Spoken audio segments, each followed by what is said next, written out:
When Hashem gives you all the money in the world, and you don't do the right thing by Him, He'll start sending you tests. Even when Hashem doesn't give you money, and you don't do the right thing, He'll give you tests. As we all know, the world has changed. If you ask your parents, your grandparents, and you ask them, how was the world when you were a kid, when you were my age? You'll never hear, no, it's the same thing. It doesn't exist. Why? Because we find ourselves, according to the Torah, in the time that we call the end of times. Anyone that watches the news for 5 minutes can realize the Third World War already started. It's just quiet. Before Russia sent all of their planes and helicopters and jeeps and tanks, they sent a ship with 200 atomic bombs to Syria. Accordingly, they're saying that it's to fight ISIS. I don't know why you need even one atomic bomb for ISIS. So whoever buys that story is a fool. If that wasn't enough, since that was September of last year, if the 200 atomic bombs were already used up, we need some more. So about 2 months ago, they sent a submarine, that's the biggest submarine in the world, with more atomic bombs than the original ship. We just don't know how many. This is also for ISIS. So we realized that this is not for ISIS. You don't need to be Einstein. You see that the United States is heating up every day. Everyone wants to fight. Israel is becoming the most hated country in the world on a regular basis. It's actually becoming popular to be anti-Semitic. A recent study of just a couple of years ago said that over 40% of Americans consider themselves anti-Semitic. This is our allies. Missiles are being shot at us in Israel on a regular basis. Jews are being beat up all over the world, some of them being killed, Hashem Erachem. I think there was a few incidents in Brooklyn as well recently. The world is not the same. The world's heating up. According to the Nevuot, according to the prophecies that you can find all over the Gemara, all over the book of Ezekiel, Zechariah, and also even the Chamisha Chumshe Torah, we have every single sign we need for the end of times, except one, the Mashiach himself. If you go to the last page of the Gemara, Masechet Sotah, page 49, it says, these are the things that are going to happen at the end of times before the Mashiach comes. When you read it, which I did a few days ago in a shiur in Staten Island, anyone that wants to watch it and get some serious Yirat Shamayim, but seriously get the truth and wake up, you listen to it and it's like reading the newspaper. The daily news. Everything they said is going to happen, which was unheard of in those times, is happening as we speak.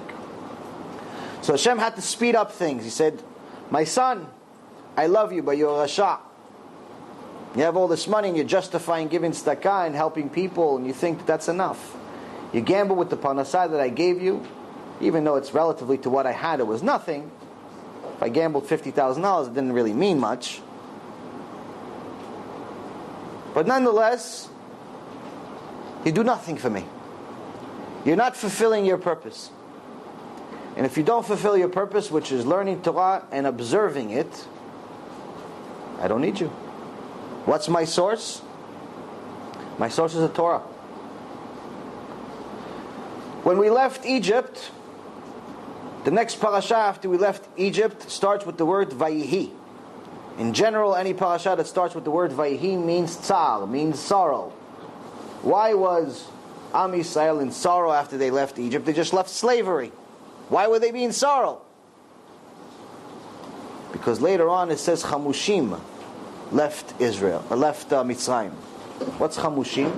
Chazal explains it. It's 1 out of 5. 20%. 20% of Am Yisrael, or Bnei Yisrael, left Egypt. What happened to the other 80%? 80% died. Hashem killed them, Makat HaChoshech. Darkness plague. But then there's an interesting midrash in Me'am Loez. Me'am Loez was written about 300 years ago by a genius, Rabbi Kuli. I highly recommend you buy the series, or at least buy a few of the first books and start reading the series. It gives you at least 500 to 600 sources of whether it's Gemara, Zohar, Sifrei Tzadikim, all types of things for every single verse in the Torah, and it puts it in a story format. Go to moznaim.com. I do not own the company, so I don't make any money from it, but I highly recommend it. Very, very enjoyable series. And according to the Midrash, and you know Midrash is part of the oral Torah. It's part of the Torah we got from Mount Sinai. Midrash says no. Chamushim does not mean 1 out of 5. Chamushim means 1 out of 500,000. Which means that only 2 of Bnei Israel survived Egypt out of every million. 99.98% died in darkness plague. Why? They didn't want the Torah. Hashem created the Torah 974 generations before He created earth, before He created mankind, before Am Yisrael was even something we knew it existed. Which means that the purpose of the world is the Torah, before the Jews. If the Jews, Chas v'Shalom, rejected the Torah in Mount Sinai, according to the Gemara, Masechet Avodah Zarah, Hashem would have destroyed the world instantly. No second chance. No tshuva. No give it to another nation because the other nations already rejected it.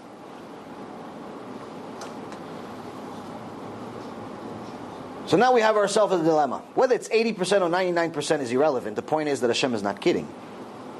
You've just experienced another Torah class brought to you by TorahAnytime.com.